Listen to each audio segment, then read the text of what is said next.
Welcome, travelers, to my realm of nightmares. Allow me to be your personal assistant. Come in, take a seat, get comfortable. For when you step into my realm, there's no stepping out.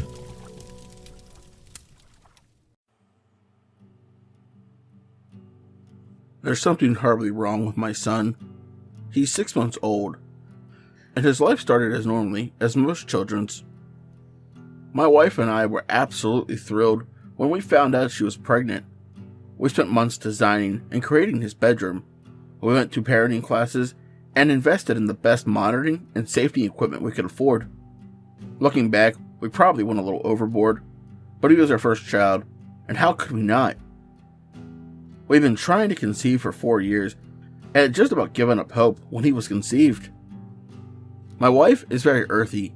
She prefers organic and natural products. She's not opposed to science or reason by any means, but she does prefer to live life as naturally as possible. Given this, it was natural that she chose a birthing center that focused on natural births. The doula she worked with was a very bubbly, middle-aged Scottish woman. There was something about her personality. It could light up the darkest of situations, almost like she was the fire in the middle of a cold, dark winter. When the day finally came, we were packed and prepared as we could be for what lay in store. As the contraction started, we called the center and quickly started the 15-minute journey there. Between my wife gripping my hand and my other hand white-knuckling the steering wheel, I was surprised I could grab the bags from the car when we got there. Aunt Ella, our doula, was waiting for us at the door. She quickly guided us to our room, and soon my wife was seated in and ready to give birth. After what seemed like an eternity, she was in active labor. She was once again crushing my hand as Anella guided her through breathing exercises and was checking the progress. With one final squeeze of my hand and a lot of grunting and swearing, we could hear our son. He was crying loudly. I looked at Anella, and all the color from her face had drained. She clipped the cord and handed my son to me, running across the room in the same breath. She was flinging cabinets open and digging in every container she could find. Jesus suffering Christ, where are they? What's wrong? Is he okay? I asked, staring at her. I looked down at my son, who seemed happy and healthy to me. What's wrong? What's wrong with my boy? Asked my wife. I quickly handed our son to her, feeling the rising sense of urgency. Are you daft in the head, laddie? The brains have been marked by the wee folk, Anella yelled back at me. Glancing at my son, I saw no mark, just what looked like a part of some membranes from birth rested across his forehead and cheeks. The brain's been marked, she yelled, finally finding what she was looking for. She turned around, revealing an armful of herbs and an antique-looking pair of scissors. I rushed towards her. I didn't know what she was ranting about, but she wasn't going to get anywhere near my son with anything. I started yelling, and quickly several other dolls come running in the room. They grabbed her and quickly pulled her out of the room, as the woman who ran the center stayed behind. I could hear Anala screaming from another room, as the tall blonde woman spoke. I'm so sorry that happened. We've called for an ambulance. For my son? I asked worriedly. No, she continued. Your son is fine. We've called for Anala. Something's horribly wrong. She's never behaved like this in all her years here, and we're afraid she may be in the middle of some sort of medical emergency. It's the only thing that could explain her behavior. The rest of our stay there was largely uneventful, and in a few hours we were home. Shaken and still upset, but we were home with our brand new baby boy. For the next few weeks, life was completely normal. We named our son Rowan, and he was a bright, bubbling child. Tiny smiles, an inquisitive stare, he was perfect. Of course, we had those nights where neither one of us slept because he was crying, but even sleep deprivation didn't dull the excitement he brought into our lives. It was when he was about 6 weeks old, the package arrived. It was small and wrapped in brown paper, with our address delicately scrolled on it. My wife was with Rowan at his checkup, so I decided to open it. Hidden inside, I found a note that read, "I'm terribly sorry for my outburst when your son was born, but you have to understand, he's been marked. He's in grave danger. You won't believe me now, but you will see soon enough. These scissors are for placing near his pillow. It will help ward the wee folk away. If he starts acting strangely, boil these eggshells and play this music. The wee folk love bagpipes, and the evil after your son will reveal itself. Please, trust me." It was signed Enola. I looked in the box, and it was filled to the brim with these items she described. I made a mental note to call the birthing center later and let them know she absolutely lost her mind. I very carefully hid the box in the crawl space so my wife wouldn't find it and start to worry. I know I should have told her, but with a new baby and what had already happened, I didn't want to add any stress to our lives. The next few months were completely normal. Our baby boy was lively, expressive, and loved watching anything with bright colors and noises. Then, one night when we were sleeping, we heard shrieking through the baby monitor. Not just normal baby cries, but absolute blood-curdling screams. I sat straight up and looked at the video monitor. There was this person holding my son. It wasn't just a person. It was this thin, dark figure holding my son. I ran from the room into his, and to my surprise, there was no one there. I started searching the room as my wife rushed in. There was absolutely no one in the room. The window was open, and the curtains were lightly fluttering in the breeze. And in the crib lay her son. He was quiet, his eyes wide, and he just laid there, staring at us. My wife grabbed him and held him to her chest as I searched the rest of the house. What is so strange is both of our bedrooms were on the second story, with absolutely no access from the outside. All the doors were locked. There was nowhere the figure could have come from, nowhere they could have went without me noticing them. I called the police just to be safe, and showed them the recording from the monitor. They, like me, found nothing. We got a hotel room that night. We were shaken, and I was not going to risk that person, that thing, coming back into our home before I had a chance to change all the locks. It was over the next few days we noticed a change in Rowan. His brilliant red hair started falling out in clumps, and dark black fuzz was replacing it. His eyes, once an emerald green, started fading into dull blue. I've heard that babies' appearances can change as they age, but I never expected something so quick or drastic. The oddest thing was his behavior. He had gone from a bright and bubbly child to a solemn, quiet one. He was almost robotic, no longer enjoyed watching things or interacted with us. In fact, he much preferred we leave him alone. Anytime we came near him, he would start screeching and clawing at us. If you've never been around a baby, their fingernails are basically tiny razor blades. During one triad, when my wife went to change his diaper, he landed 3 vicious claw marks across her cheek. We called the doctors, made an appointment, even visited child psychologists, and every time we went, he acted like a normal child. Everything he used to be would come bubbling out of him at the sight of a stranger. But the moment we got him home, he was back to being cold and quiet. We didn't know what to do. After the latest appointment, my wife and I sat in the living room watching TV in silence with Rowan in his pack and play. While flipping through the channels, we stopped on a documentary about Scottish culture. They were highlighting stories about fairies and their effects on Scottish culture when Rowan just stood up in his pack and play, not climbing up the edge like a normal child, just stood, like he had been walking for years, and he started screaming. My wife and I were shocked, but she ran to him, as this was the first display of emotion in weeks. She grabbed him and whisked him upstairs to his room. When the crying suddenly stopped, when she came downstairs, she said as soon as they got to his room, his emotions just went deadpan. When we went to bed that night, I laid there awake just thinking about all the things that had just happened. The strange figure, Anella's warning. It was all swirling in my head. That's when I decided to get the box out. My wife had appointments the next day, and it would give me a chance to be alone with my son. As soon as my wife had kissed me goodbye and locked the door, I ran to where I hid the box. Pulling it out carefully, I examined its contents. The scissors, eggshells, and the CD laid out before me. Unsure of what to do, I took everything with me into my son's room and read the note. Carefully, I grabbed the scissors, setting the note down, and I placed them near the pillow in my son's crib. No sooner had it turned around than the scissors went flying by my head, missing my ear by centimeters. When I looked back, my son stood in the middle of his crib with an enraged look on his face. Next, I ran downstairs and grabbed an electric knife. I brought it to his room and started tossing the eggshells in hot water. That won't work, Dad. It's been too long, and no one would believe you. A demonic voice came from behind me.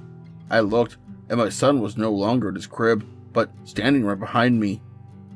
You see, Dad? Times have changed. We are not the evil we once were. And that old Scottish bitch has nothing that can stop us. Rowan, as you called him, he's gone now. And I'm here. So let's just make our time together easy. I don't imagine you'd have much of it left anyway. I locked myself in my office until my wife got home, knowing she wouldn't believe me. I once again pulled up the video feed from the monitor. We don't know what to do. She's been acting as normal as she can around that thing. But he knows. He just sits there, watching us. We put him to bed like we normally would. I showed my wife the note, and the only thing we had left to try was the CD. We popped it into an old CD player we had and cracked the door. Bagpipes and traditional Scottish music quietly filled the room. Before long, we could hear that demonic voice singing along in a language we don't understand. Great, so now our fucking demon child is set up for a career in singing. That was 3 nights ago. He's been singing every night since. My wife and I take the time he's singing to research. Anella was right, and we should have listened. Over the last few days, we've learned that our baby, or what was our baby, is something called a changeling. They appear all over the world in different myths and legends, but the basics are always the same. Fairies of some sort steal a human baby for whatever reason and replace it with one of their own. The things Anella gave us that I ignored are supposed to help protect the baby marked by fairies. The thing is, you only have so much time to get your child back before it becomes one of them. We are too late. The singing just stopped, and I hear footsteps upstairs. My wife is in the office with me. Through all of our research, we learned that the only way to get rid of a changeling is with fire. If you find this note, know that we love you. This thing is dangerous, and we have to stop it. Anella, I'm sorry, we should have listened, but we're going to make it right. We're going to fix this. We can't get our child back, but we can stop whatever this thing is. This note was recovered at 1:34 a.m. at the residence of Tommy and Kimberly Johnson. It was found among the rubble of their burnt home. It has been entered into evidence as part of an official arson investigation. 2 bodies were recovered, but that of their young son, Rowan, remains missing.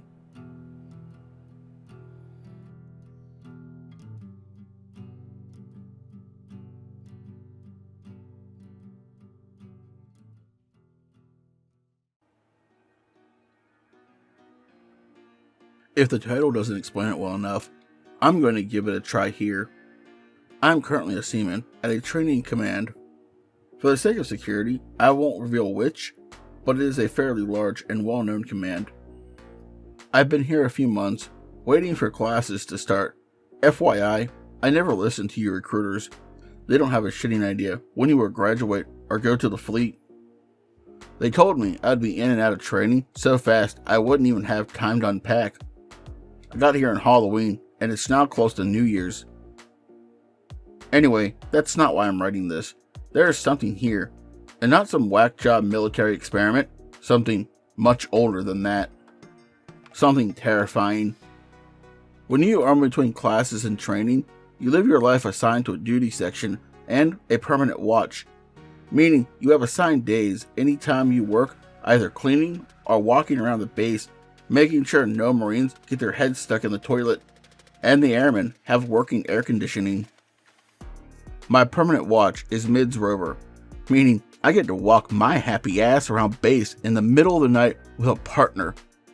Or I get to walk around the barracks making sure the fire extinguishers that get checked every hour hasn't expired or discharged suddenly.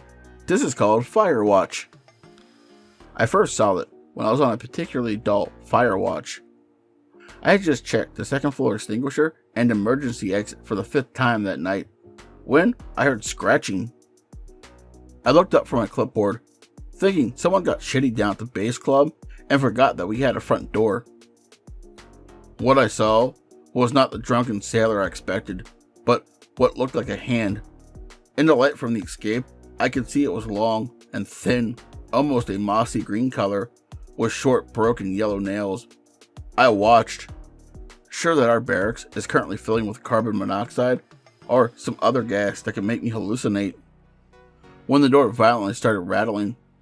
So, like the stupid junior sailor, I ran towards the fucking door. Cause my unarmed clipboard carrying ass is going to be able to do a damn thing, right?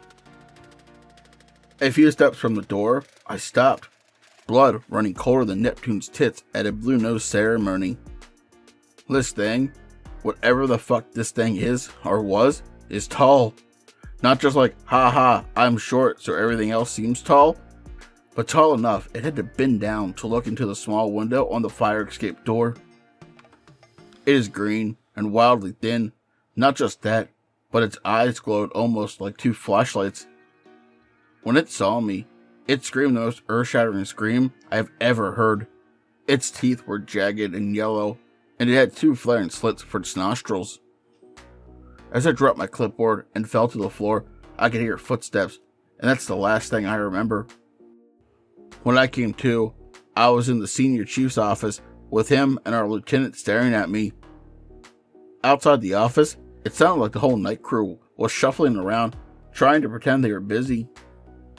After a series of rapid-fire questions and explaining what I saw, the lieutenant started swearing like, well, a sailor, and left the room quickly to make some phone calls. Senior Chief calmly explained that the Rovers had been recalled to their barracks, which never happens, ever. It's a major security issue, even if checking fire extinguishers and breaking up fights between Marines and raccoons is boring. He also very sternly told me that I had seen nothing. There was no gas leak, and that I was to report to medical in the morning because, very clearly, I was sick, running to fever, and hallucinating. I was swiftly dismissed from his office and told to go to bed. But as I was leaving, I caught him watching the security footage on his computer. He saw 2 lights coming from the door window, and me dropping to the ground. Walking out of his office, I was suddenly bombarded by the night crew, asking what happened, and why they were recalled, and I told them honestly, I have no fucking clue. The next morning, after waiting several hours at sick call, I was given a clean bill of health.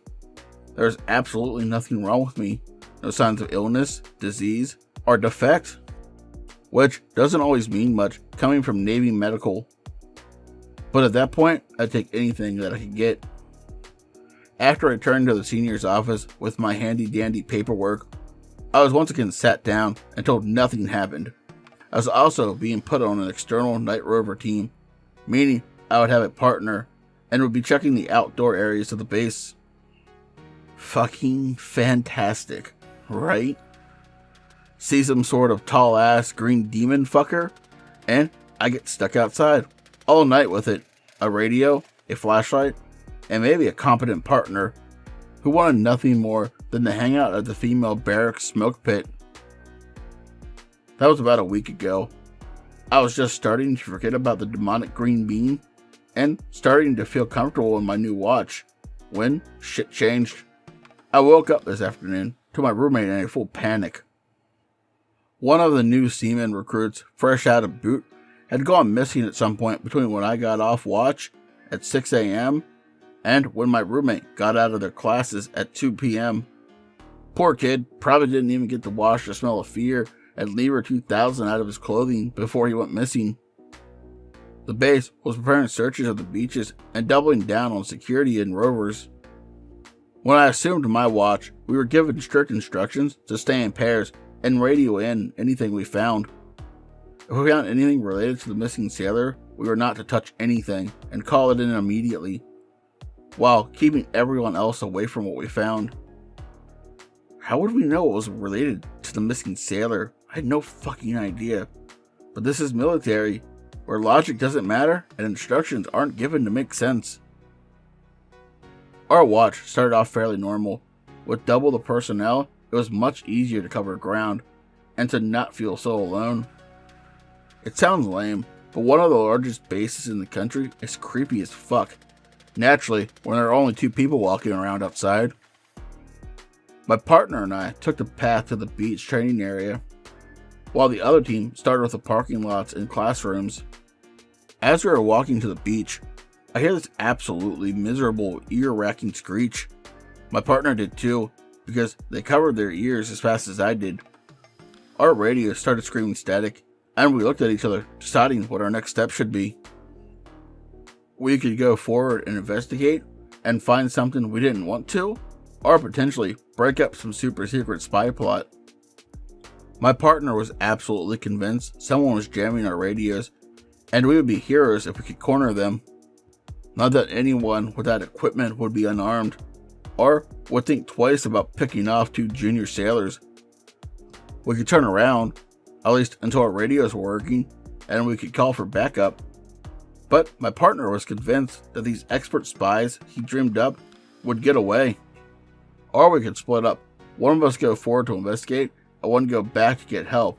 The exact thing we were told not to do. So, what do? We go the fuck forward, cause my partner is an idiot, and I ain't about to get no captains mad because his dumb ass won't go back. The screeching gets louder and louder, and we have to shut our radios off because the static is so overwhelming. My partner is so caught up in the idea that he is going to get a letter of recommendation, he didn't notice the droplets of blood in the sand. He also didn't notice the missing sailor's name tag being licked by the low tide. We were nearing the piers when I saw the lights. I guess I should just probably call them eyes at this point. I fucking knew what I saw was real. And my partner was about to see it too. Or he would have, if the thing hadn't launched out from underneath the pier at him. It was like watching one of those trapdoor spiders attack. My partner had no clue what happened, and I could only hope that his death was swift.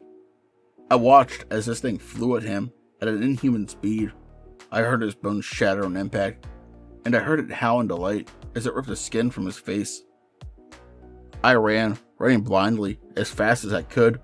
I didn't even feel the pavement beneath my boots, or stop running, so I ran face first into another rover.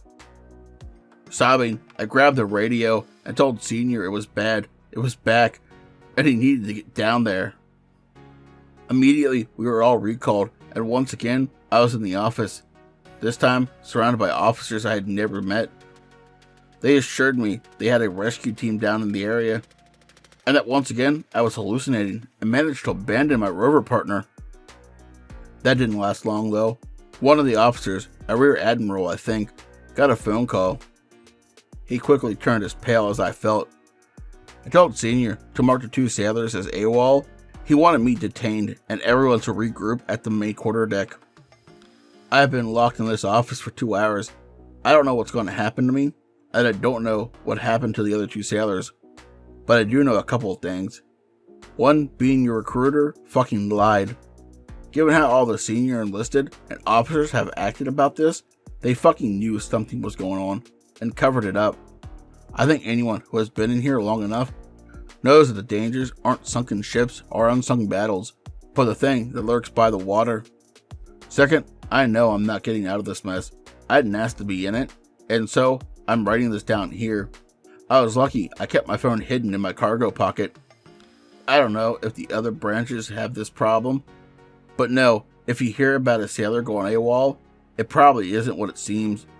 I hear them coming back now, and I hope I get the opportunity to update this later. But if I don't, just know that there are things out there we don't understand that are older than us, and the government and the military fucking knows about them.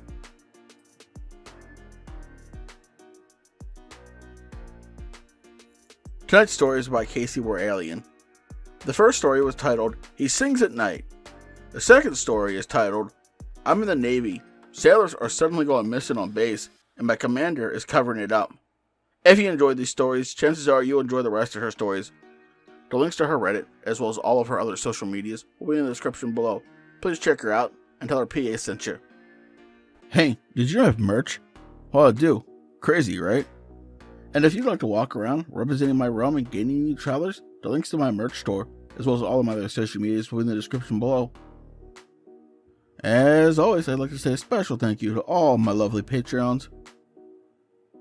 242 Reads, Rando Calrissian, Seraphine the Midnight Bard, Creepy Clown Girl, Mia Mina, Hair Raising Narratives, Spooky Boo Scary Story Time,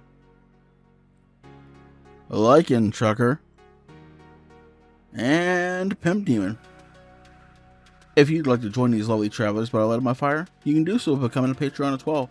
Just remember, the support is always appreciated, but it's never expected. Please don't forget to like, comment, share, subscribe, and ding that bell if you're new, as it will really help push this video out into the algorithm and helps the channel grow. But as always, travelers, once you step into my realm, there's no stepping